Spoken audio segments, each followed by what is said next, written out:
1FM Comedy Club. One Comedy Club. Comedy Club. Le Comedy Club avec Aude Bourrier. Comedy Club. Le 1FM Comedy Club. Je tente des voix. On aime bien quand t'es enjoué comme ça. Ouais, j'essaye. C'est pour la dernière d'Aude Bourrier de l'année 2024. Voilà, notre petit reine. Et je sais pas, elle a mis un pull de Noël alors qu'elle va pas du tout nous parler de Noël. Pas du tout, mais moi j'ai vu une occasion, je l'ai saisie, voilà. Mais non, pas du tout, je vais pas parler de Noël. Aujourd'hui, on va parler du Vendée Globe.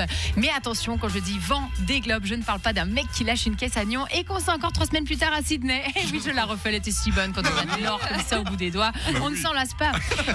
Non, je vais vous parler de la course de voilier autour du monde. Et oui, Hervé, déjà une semaine depuis le coup d'envoi du 10e Vendée Globe. Une course autour du monde sans escale, en solitaire et sans assistance. C'est un peu comme tenir le happy hour jusqu'à 20h avec Benjamin et Solène. C'est vrai. Non, je vous taquine, oui. Vous êtes super. Mais courage Hervé quand même. Merci. Bon, sérieusement, moi je sais pas pourquoi, mais je suis fascinée par cette course. Alors qu'on est en Suisse, quoi, avec le niveau de navigation en haute mer, on n'est pas franchement des stars, tu vois. Nous, le max qu'on fait, c'est la descente du Rhône sur des flamants roses avec de la bière tiède. Et notre seul exploit, c'est de pas finir avec une insolation et un coma éthylique.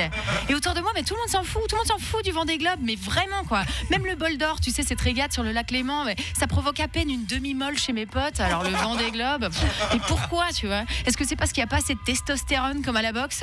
Est-ce que c'est parce qu'il n'y a pas assez de cons comme au foot? Non, la vérité, c'est parce que c'est un sport de riches. Voilà, oui, je l'ai dit, c'est un sport de riches. Et pire, c'est un sport de droite. Voilà, c'est lâché. En plus, le mec qui te parle voile, en général, c'est toujours un connard qui a fait un stage d'optimiste quand il avait 12 ans et qui se prend pour le commandant Cousteau. Oh, et calme-toi Stéphane et retourne gonfler ton paddle. Non, c'est de droite la voile, il n'y a qu'à regarder les sponsors. Sodebo, Hublot, McDo, on peut pas s'identifier. Moi, j'attends le jour où un mec fera le tour du monde avec des voiles gel douche 2 en 1, cop prix garanti. Là, on parle. Et je comprends pas la fashion du monde de la voile. Pourquoi les chaussures bateau, les marinières, tu sais, on dirait des mimes en fin de carrière qui portent des chaussures orthopédiques. Le petit pull noué sur les épaules, vous faites de la voile, vous êtes figu pour une pub pour des assurances vie. Il y a que des blancs dans le Vendée Globe, il y a que des blancs depuis 25 ans. Il n'y a pas un arabe, il n'y a pas un noir. Alors, on est en train de nous dire que des mecs qui ont traversé la Méditerranée sur des bouées gonflables sont pas capables de traverser l'Atlantique avec un bateau de 18 mètres. Pardon, mais il y a un problème là. Moi, je dis, la navigation, ça devrait être pour tout le monde, ok? Pas que pour ceux qui roulent en Tesla. Moi, je veux des courses accessibles à ceux qui roulent en Dacia, avec des essuie-glaces qui grincent, un sapin senteur vanille au rétro. Oui. Et tu sais quoi? On devrait même oublier les voiliers à un demi-million. Non, nous, on veut voir du rafio, de la barque, de la péniche même. Ouais, une course de péniche.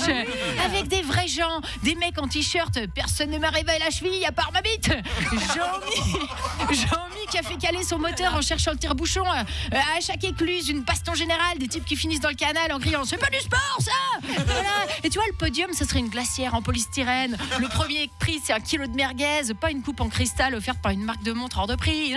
Non, mais même les termes tribord, bâbord sont élitistes, ça suffit. Moi, je veux des gens qui hurlent « À gauche, putain !» Non, l'autre gauche. Voilà, là, on s'y retrouve.